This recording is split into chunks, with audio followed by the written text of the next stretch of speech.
गणपतीला पुढे दसरा आहे, जो विषय लय वाढू नकोस।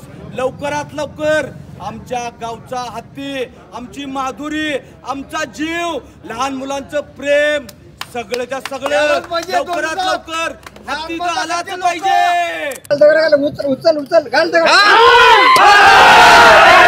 या ठिकाणी माझ्या मागे आता मी नांदणीमध्ये उभा आहे आणि नांदणी या गावामध्ये सध्या माधुरी हत्तीला परत आणण्यासाठीची मोहीम सुरू आहे, जी मागच्या काही दिवसांपासून आपण बघितलं की माधुरी हत्तीला वणतारामध्ये नेण्यात आले।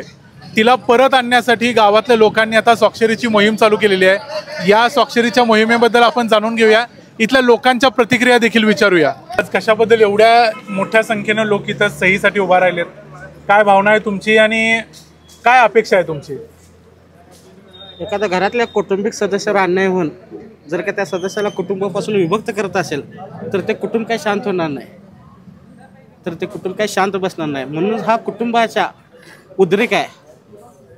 नांदणी गावची आमची शान होती माधुरी, तिला पेटासारख्या संस्थेने चुकीचा अहवाल देऊन आमच्यापासून हिसकावून नेण्यात आलेला आहे आणि त्याची संतापाची भावना म्हणून आज मूक मोर्चा काही दिवसापूर्वी मूक मोर्चा निघाला। काही दिवसापूर्वी हत्तीने जे मिरवणूक काढताना हिंसक वळण लागलं।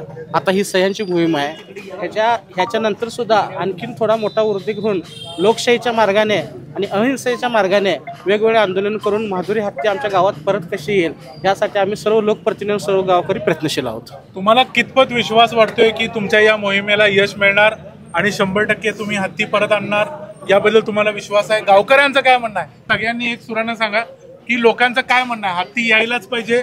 किती विश्वास आहे तुम्हाला गावातल्या लोकांना की हत्ती 100% परत येणार? नक्कीच आमचा जीव गेला तर आम्ही सोडणार नाही त्याला। हत्ती आमच्या गावात आणणारच, शेच्या मुलाला उचलून त्याला, ह्याला कसं वाटतं आमच्या मुलाला उचलून काम करा। किती वर्षापासून या गावामध्ये हत्ती होते? लोक जर का या प्रशासनाला आणि ह्या लोकशाहीला लोकभावनेची कदर असेल तर नक्कीच आम्ही आमचा हत्ती 100% नांदणी गावात परत आणू। आपल्या एकच हत्तीला नेल, याच्या अगोदर अशाच पद्धतीची कुठलेही नेलेलं नाही, प्राणी बी नाही आणि कुठलंही नेलेलं नाही। ज्यावेळी माधुरी हत्तीला इथून नेलं ना, त्यापासून लोकांमध्ये उद्रेक निर्माण झाला आहे। त्यामुळे आम्ही ही ऑफर दिली आहे। लोक बी स्वतःहून या लागले आहेत की आम्हाला जिओ नको आहे, जिओला बायकॉट करायचं आहे, त्यांना जिओचा कोणताही प्रोडक्ट त्यांना वापरायचा नाही।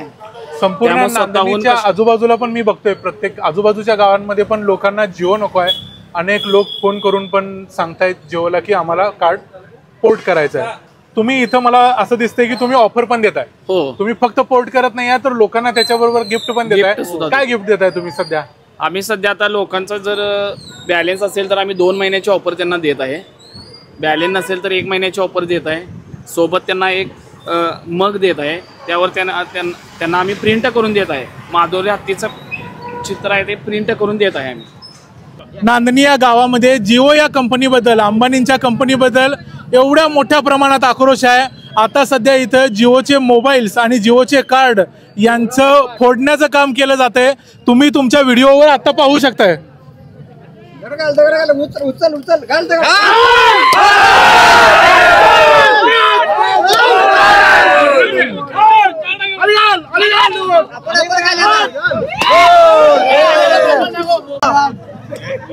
अपेक्षा काय आहे तुमची? अंबानीचं आम्हाला काय वापरायचं नाही, आमचं माधुरी परत यायला पाहिजे एवढीच आमची अपेक्षा आहे बस। गावातल्या लोकांची एवढीच अपेक्षा आहे की कुठल्याही पद्धतीनं काहीही करून माधुरी हत्तीन काही करून नांदणीमध्ये परत आली पाहिजे। त्यासाठी कुठल्याही प्रकारचं कायदेशीर युद्ध लढायला इथले लोक समर्थ आहेत आणि ते तयार आहेत, असं इथल्या लोकांचं म्हणणं आहे। कोल्हापूर जिल्ह्याची माधुरी छान आणि आमच्या नांदणी गावची माधुरी छान।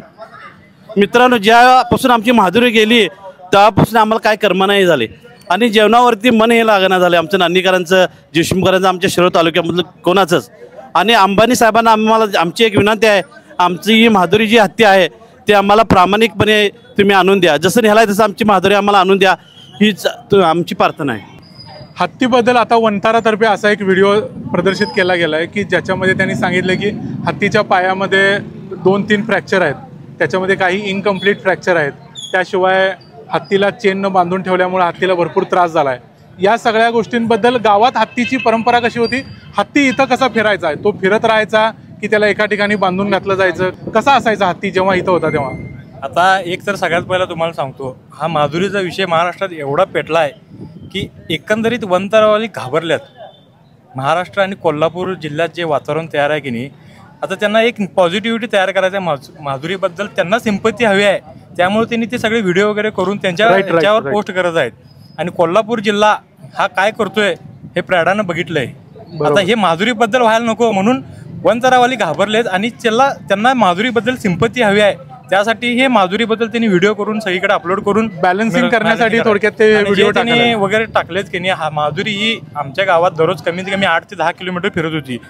नांदणीचा बाजार म्हणा, जयसिंगपूरचा बाजार, शिरोळचा बाजार, इचलकरंजीचा बाजार, ह्या सगळ्या ठिकाणी माधुरी ही जातच होती. तिचं दररोज 8 ते 10 किलोमीटर चालणं होतच होतं. धरंगोती ही इत्यादी ठिकाणी जात होती. या संपूर्ण भागात म्हणजे मी इचलकरंजीचा असल्यामुळे मी पण असं ऐकलं की माधुरी हत्तीन जरी एखाद्याच्या शेतातून गेली तरी सुद्धा शेतात तक्रार केली जात नव्हती किंवा त्याच्याबद्दल कुणी काय आक्षेप घेतला नव्हता, असं कधीच होत नव्हतं. मग अशा पद्धतीचे आरोप पेटानं मुळात का केले आणि हे प्रकरण कधी सुरू झालं, तुम्हाला काय आठवतंय?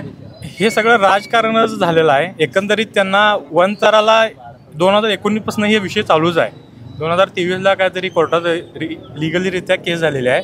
मला एक फक्त सांगा, आता नांदणीतल्या लोकांची म्हणून महाराष्ट्र शासनाकडून काय अपेक्षा आहे? महाराष्ट्र शासन यात काय करू शकते असं तुम्हाला वाटतंय? महाराष्ट्र शासन अजून एकही शब्द काढलेला नाही माधुरीबद्दल, अशी आमची अपेक्षा नव्हती. महाराष्ट्र शासन ह्याच्यावर बोलायला पाहिजे आणि जे काय करणार पुढची प्रोसेस ह्याच्यावर महाराष्ट्र शासन बोललं पाहिजे. याच्यामध्ये एक गोष्ट महत्त्वाची ही देखील आहे की अशा प्रकारची मोहीम किंवा अशा प्रकारचं आंदोलन नांदणीसारख्या गावामध्ये याच्या अगोदर कधीही झालं नाही. अत्यंत शांतताप्रिय असं हे गाव आहे. या गावातले लोक जर आज एवढ्या मोठ्या प्रमाणावर रस्त्यावर येत असतील, अशा प्रकारचे जर पोस्टर लागत असतील, सगळ्या बाजूला जर आपण बघितलं तर संपूर्ण गाव आज रस्त्यावर आहे.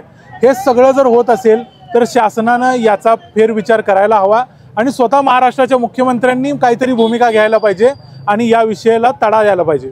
गणपतीला पुढे दसरा आहे, जो विषय लय वाढू नकोस.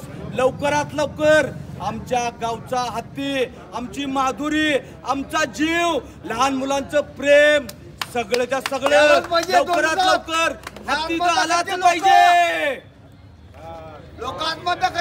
माझा हत्ती लहान होता, परंपरा मी जन्म नसल्यापासून हत्ती एवढा होता. खाली पहिला गायबीशी माती होता.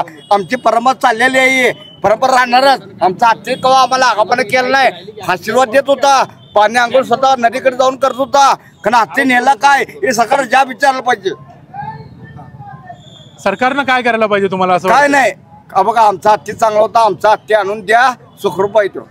गेली 34 वर्ष हत्ती इथं होता. होय 35 वर्ष. हा 35 वर्षामध्ये हत्तीच्या आरोग्याची काय तक्रार होती? काय सुद्धा नाही. मग आता या पेटाण्यात केलेल्या तक्रारीनंतर सगळ्या हत्तीच्या आरोग्याच्या तक्रारी समोर केल्या गेल्या. हे सगळं ठरवून केलंय असं वाटतं तुम्हाला? हा ठरवून केलंय आणि एका बाजूला त्यांची पार्टी, त्यांनी कोर्ट बी त्यांचा, जज म्हणजे महाराष्ट्र सरकार बी त्यांचंच, केंद्र सरकार बी त्यांचं. त्यामुळे एकतर्फी त्यांनी हत्ती उचलून नेलं. आपल्या गावातल्या लोकांना काय चालू दिलं नाहीत. आमच्या गावाची हत्ती लायसनदारी हत्ती आहे. आमच्याला हत्ती परत द्यावं त्यांनी एवढं विनंती आहे. आम्ही एक आडगं शेतकरी आहे. त्याला आम्ही चारा देऊ शकतो.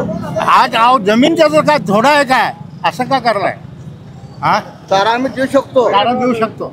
तुमचं नाव सांगा. दिलीप भास्कर पळी. माझा एका जरा जमीन 350 एकर जमीन त्याने सरकारने त्यांना फुकट दिला. आपण आमच्या गावात हत्ती न्यायला काय अडचण, का नेलं त्याने, त्याच्याबद्दल आम्हाला चूक हे आहे. आणि वंतारामध्ये असं पण आपल्याला माहिती आहे की तिथं 250 हत्ती आहेत. बर ते असताना मग आपला इथला हत्ती न्यायची काय का न्यायचं नको होतं. हे चालय, हे सगळं पक्षपाती चालय. आम्हाला पक्षपाती काय करायचं नाही, पण आमचा हत्ती आणून द्या परत. एवढंच आमचं मत आहे. मी नांदणीचा नागरिक आहे आणि मी पालिकेचा मानकरी आहे. तुमचं नाव सांगा. शरद अण्णाप्पा जंगडे, पालिकेचा मानकरी आहे मी. म्हणजे काय अंडू पडू नाही. माझ्या जवळजवळ 8, 9, 10 पिढ्या सपल्या ह्या हत्तीसाठी आणि सगळं ह्या हत्तीसाठी आम्ही काम केलंय. आणि करत आलंय, परंतु ह्या अंबाने जे काय केलं हे बरोबर आम्हाला दिसत नाही.